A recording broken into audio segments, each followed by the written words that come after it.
We appreciate all of the guests who have appeared on our show and sincerely thank them for providing you, our audience, with useful information. However, the advice our guests provide is theirs, and we encourage you to seek out a professional if you have specific questions about any topic we cover on the Crushing Debt podcast. On this week's episode of the podcast, invite more money to flow into your life. Welcome to the Crushing Debt Podcast with your host, Florida attorney Shawn Yesner, where our goal is to help you get rid of the financial bullies in your life. So welcome back to this week's episode of the Crushing Debt Podcast. My name is Shawn Yesner, owner and founder of Yesner Law. And I also want to talk to you all about a new website that I put together specifically for the Crushing Debt Podcast. And so if you go to ShawnMYesner.com/subscribe, that'll get you my top 3 most downloaded episodes.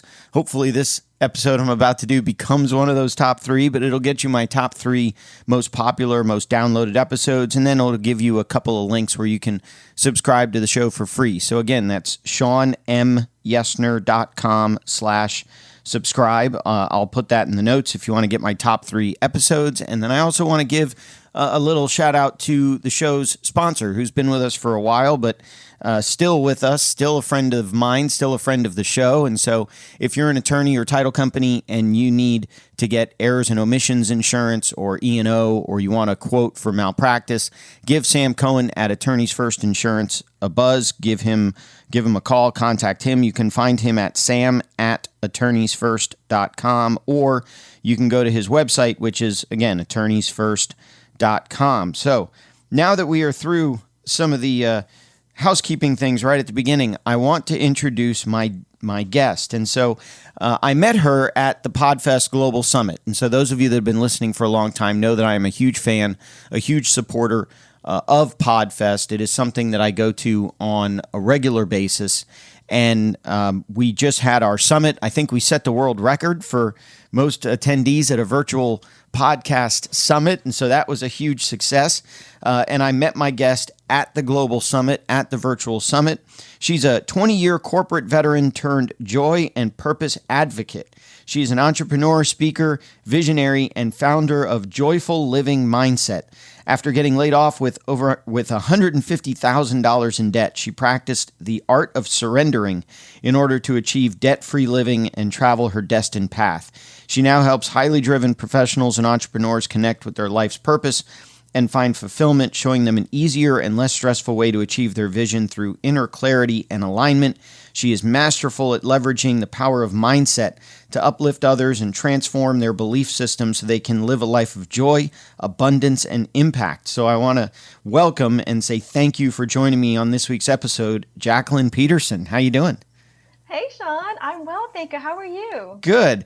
So the first thing that I wanted to talk to you about that I noticed right away in your bio, what is the art of surrendering and how do you practice that? Oh, that is a great and beautiful question, because it actually took me until my mid-30s to actually even understand that concept and apply for it. And what that really is, and how I've applied into my life, is kind of having the courage to not be attached to an outcome and try to control any specific outcome, and surrendering to a higher power and a higher awareness within you to allow you to be guided toward the path that you're destined or you should be traveling, versus trying to create that path and force it yourself. Wow, that's really interesting. So just knowing that, and I guess this goes to even the heart of what we're talking about today in terms of money mindset and what is your mindset, but it's knowing that wherever you end up, that's where you're destined to be. Yeah, absolutely. Yeah, and based on what you're focused on. Yep. So it's interesting. I've always said, I've dated a couple other different women before I ended up finding and marrying my wife, and it's always heartbreak when you break up with somebody, especially somebody that you thought you'd be together with. But I always sit back and think, well, wait a minute. If I had ended up settling down with one of those other 2 women, I never would have met my wife, which means I never would have had the kids that I have today. And so, well, at the time it's heartbreaking. It's where I'm supposed to be. I'm supposed to be with my wife. I'm supposed to have these kids. I don't know that I would trade my wife or trade these kids that I have now for the chance to be with the other two women. So that's interesting. That makes sense. I get it. Yeah, absolutely. Because I really do believe that everything that happens in your life, it wasn't by accident, or it wasn't a form of punishment. It's really divinely orchestrated. So to help you learn whatever lessons and clarify your intentions and desires in life. That's interesting. So I do want to give out your contact information really quick. Your website is joyfullivingmindset.com. No dots, no dashes, no spaces, no nothing. joyfullivingmindset.com. People can go to your Facebook group, which is Courageously Joyful is the name of the Facebook group. Just go to the Courageously Joyful. Courageously Joyful.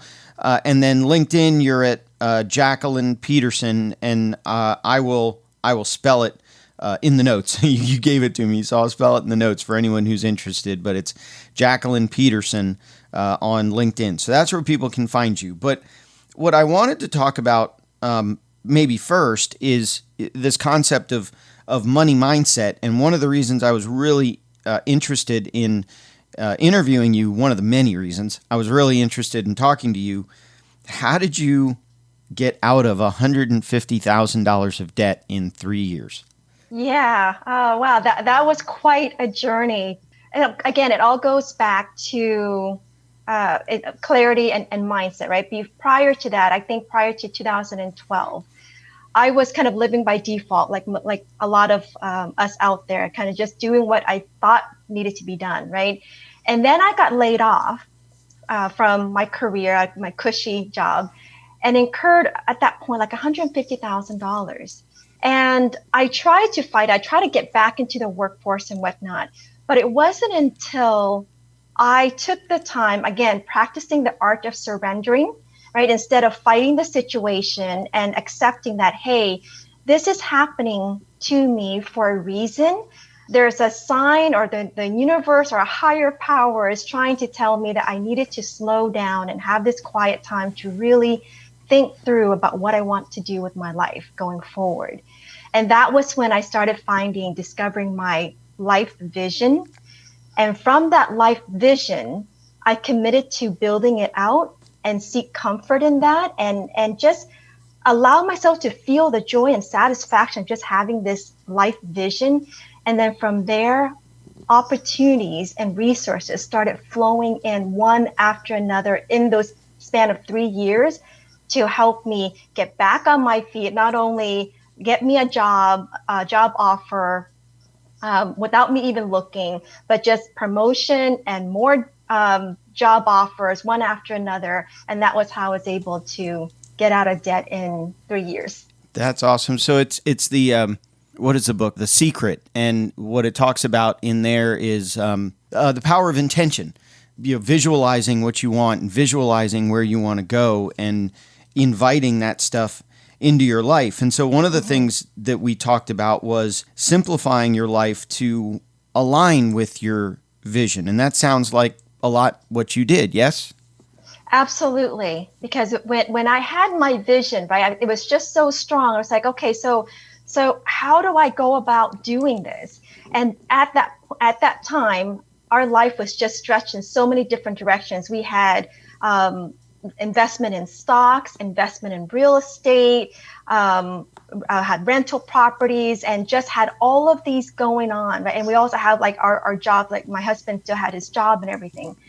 And so what I realized is that in order for me to really focus on that vision and move towards that, I had to simplify my life so that I can free up my time, energy, and resources to fully devote and focus on pursuing my vision. So do you have your vision written down somewhere? Do you have a vision board? Is it a vision that you and your husband created jointly, or do you each have your own that sort of mesh with each other? And I don't know, how many more questions can I fit in before you start to answer? We'll stop there. Sure. So actually, this is a vision that I actually came up on my own. It wasn't a joint vision with my husband, but I've shared with him through the years. And I came up with this vision in 2013. And, I kind of jotted down like the idea and the essence of what it feels and what I think would it look and feel like.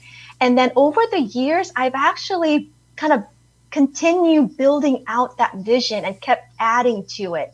Right. And I do kind of have a somewhat of a vision board, but I also kind of have like a living document of as soon as I have like ideas, or if I have like a really powerful meditation session where I get vivid details of more of what the vision looks like, I would jot it down and journal and record it. Nice. So what other strategies, visioning, vision boarding, journaling, what other strategies have you used to allow this positive energy and ultimately money and eliminating debt? What have you done to get more of that into your life? I think mostly it revolves really around redefining my relationship with money. And that's where the money mindset that we talked about prior to, before this interview, in terms of what is my relationship with money and how do I view it? Because before, I was viewing it as money as something for me to attain so that I can feel abundant and I have more freedom and choices and all of that, right? It's something that I attain so that I can consume and enhance my life. But the thing is that I had to realize that money is actually, one of the great teachers I follow, his name is Dr. Reverend Michael Beckwith. He does a beautiful job just talking about money in terms of a form of energy. It's a circulation of energy, right? That we aren't put here on this earth to just be mere consumers, but rather creators, right? Powerful creators in this world. And so if we view money as just something for us to attain and hoard, and we don't allow it to circulate, we block the flow of money, right? So if we understand that money is a circulation of energy, it flows in, it flows out, and that we understand the law of abundance. And then he reminded me that when you look at abundance, it doesn't just occur in money, right? You go out to nature, you go for a walk, and you look out, in the grass. How many blades of grass is in your lawn, right? You go to the beach. How many grains of sand is at the beach, right? So we are surrounded by abundance all around us that we don't even realize. And until we can see that and realize that, and apply that and redefine our relationship with money, that is how we kind of invite more. And again, the other thing more powerfully that I've learned with my vision is that you give it creative purpose, right? To contribute to your life, to enhance not just yourself, but enhance other people's life and the world in which you live as well. And when you give it that purpose, more money has more reason to flow into your life to support that intention and that vision that you set for yourself and this life. So a lot of people will hear that. And I know one of my first impressions was, so if I give more like to a charity or to religious organization or to a nonprofit organization. But I think what you're talking about is more than, it includes that. Yes. But I think it's more than that. Yeah, absolutely. So I'll share with you my example, right? So my vision is creating something that is beyond my imagination. It would call for like millions upon millions of dollars to create, right? And when I had that vision, I was $150,000 in debt, right? So it is kind of outrageous that I had this really big vision out there. But the vision was about helping others create this space for people to come and relax and reconnect with themselves, connect with like-minded hearts and souls. It's like a community of uplifting souls and people, right? And promoting these work for self-development and personal development and provide a place for people to experience, facilitate inner growth. Right. So that was my intention. And I called for that. Like, yes, it's going to cost, create millions upon millions of dollars. And because of that, I called that and invited more purpose for money to flow into my life so that I could move towards that vision. And that I honestly believe that was really the heart of how I was able to get out of my debt in less than 3 years. Real curious, backing up for a second, what kind of debt was it? Was it credit card debt? Was it IRS debt? Was it mortgage debt? Was it student loan debt? What, just general, I don't need, specific creditors and specific amounts, but just generally, what type of debt was it? Yeah, it was pretty much all of the above. It was credit card debts, it was mortgage debt, it was second mortgage debt, programs and enrollments and personal development programs that we've invested in, and all of that. Yeah. Okay, I get it, and because I just wanted to get an idea.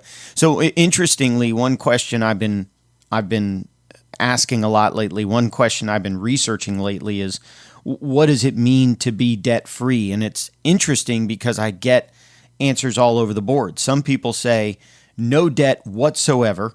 Not even mortgage debt, not car debt, not nothing.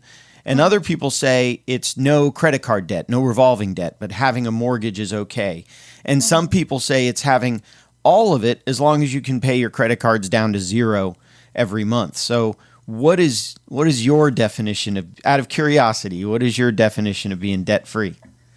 Well, my definition or my husband and I's intention of debt-free living is to have absolutely no debt, not mortgage, not car payments, not credit card debt or anything. Like, we don't owe anyone anything, and that we are able to every month be able to spend money without worrying that we're adding more to a certain category of debt.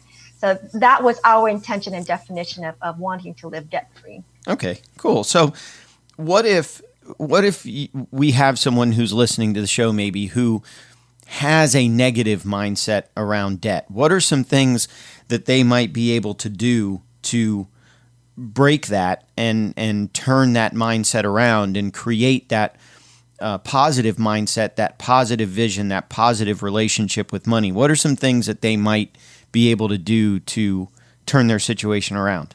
Yeah, that's a really great question, because there's actually a couple or two or three things predominantly that comes to mind immediately, right? Is one, you've got to find a way to give money a really creative purpose and contribution to be in your life, the contributing role that it plays in your life, right? And it's not meaning I want more money to pay off debt, because that doesn't circulate. And again, what I talked about earlier, money is the circulation of energy, right? So you've got to give it a purpose to kind of circulate energy, enhance something in your life or other people's life. So give money that purpose. And the second thing is that redefine your relationship with money, because what I talk about is breaking the money catch-22 cycle, right? Why is it that you want money? You want money because you want to feel abundant and have that freedom and flexibility, right? But then there are a lot of people out there who have tons and tons of money, and yet they don't feel abundant or freedom or joy or whatnot, right? So the common denominator is the abundance, the joy, the freedom. So how is it that you can embody the essence of feeling abundant, joyful, freedom, and whatnot? So until you can actually feel that, you won't be able to kind of have a strong, healthy relationship with money where you continually call it to flow into your life and circulate it throughout your life and other areas of your life. Because if you feel abundant, even in the absence of money, the universe has to answer your intention, because it has to correspond to the energy and the intention that you put forth out there to match that. And that's how it's going to invite resources and opportunities in and flowing into you to help you with your money. Yeah, that's really, I was going to ask you, what's the money catch-22 cycle? But now it makes sense. It's, I need more money to feel this freedom, but if I continue to spend or outspend, the amount of money that's coming in, I'm always going to need more money to break that cycle. So that's interesting. So what else can someone do? I know we talked about self-care and nourishing, and what are some other things? I wanted to address the negative mindset because people have it. It happens from time to time, but I want this show to be a positive show. So what are some of the other things that someone can do? What are some of the other practices someone can do to foster that positive mindset, to feed that money mindset? We've got, meditation, we've got, spending the money in order to help people, giving. What are some other things that someone can do there to create that positive mindset? Yeah, I think what you mentioned earlier about self-care and taking time to just relax and really feeling good, right? And about yourself, about life, and taking care of your body temple and your health. I think so many people overlook that aspect because they're so engulfed in the stress and the worry and the overwhelm of their current money situation. And so when you have clarity on what your life vision is, and you have that as kind of like your guiding North Star, you can kind of fall back onto. So when you go into meditation, it's something for you to kind of fall back into, take comfort in, so that you can kind of feel good from within, right? Because I truly believe that your outer world is a reflection of your inner world. So until you can find a way to feel good about yourself, about life, about your relationship, about your current money relationship, and just look at it as like, right now, whatever my situation is, it's temporary, right? And if you can distract yourself enough and just have the faith that this is a temporary situation, I'm going to learn whatever lessons that I'm meant to be learning right now to help me get through this rough patch in my life, right? That this is not going to be permanent. And so in the meantime, I'm going to connect and to my vision. I'm going to find that alignment with what I want to be creating in my life, not what I don't want, right? Take care of myself, take care of my body, take care of my relationships, and whatever it is you can do to take care of yourself and feel good, that does wonders to shifting your mindset and shifting that energy so that things can kind of start flowing into your life again. Yeah, and that's, so some of the things that I do is I go running on a regular basis, and I've, the exercise helps clear out my mind. Absolutely. Some people call me crazy, most people call me crazy, but I wake up before, I'm one of those that I'm better in the morning. By the time I get to 8, 9, 10 o'clock at night, I am useless, but I can get up at 5 or 6 in the morning when the house is quiet, have a cup of coffee, read a book, sit and enjoy the quiet. Even sometimes I've woken up at 5, done a little bit of stuff, gone onto the couch and fallen asleep again at like 6 in the morning, right. And slept. But those few hours in the morning where it's real quiet before the chaos of the family wakes up, that's probably when I am most productive. Yeah, I absolutely agree. Yeah. And also to speak more to how to kind of shift your negative mindset about money. A lot of people think like, gosh, if I have more money, I'll be happier, right? So say I'll be happy when, I'll be happy if, right? But the thing is that in order to change your money situation, you've got to find a way to be happy first. Right? If you're waiting for money to come in order to be happy, you're going to be stuck in that negative money mindset and that negative cycle all the time. But if you find a way to be happy, regardless of your money situation, money is going to start. I guarantee you, money is going to start flowing in. You find something to be, and the best way to shift that and kind of create more flow of energy in your life is to find gratitude, right? Yes, I may be in debt right now. Yes, the money situation is not ideal right now. But what is something that is working in my life right now? Could it be my relationship, right? Could it be seeing my kids every day, right? Could it be that I'm in good health, that I'm able to go running every morning, right? anything that you can find to feel grateful for, that is a great way to shift your mindset and shift that negative energy. Yeah, one of the things that I've talked about before, I don't think ever on the podcast, but one of the things I've talked about in some of the written content that I put together is that I keep track. So every week I keep track of what I need to do. I have goals and whatnot for that I need to accomplish in that week. But I also keep track of what went right that week. So, Beautiful. For example, this interview is probably going to be one of those things that, something that went right for this week. But what it does is it creates a situation where, and actually I think I did do an episode about this. I'll have to find the number and reference it here later. But one thing that I do is if I find myself in a down point, I go back and I look in that book of all the great things that I had accomplished every week during the year. And at the end of the year, I go back and I highlight, the top, one or two things each week. And that helps with when I'm in a negative place. I can force myself into a better place by going back and going, wow, here's all the great stuff that I've done over the last year, over the last 6 months, over the last whatever. One of the other things that I do is I found it interesting. I was at a really down point in my life here, not down point, but just I felt myself slipping where I was letting more of the negative creep in. And when I went and looked, I was a member of a Facebook group that was a really negative Facebook group. Every comment on there was sarcastic. Every comment on there was demeaning. And it was a group that I had to be in I thought I had to be in. And I unsubscribed from it. And I said, forget it. I'm not going to deal with this kind of negativity. Right around the same time was when we started gearing up for the Podfest Summit.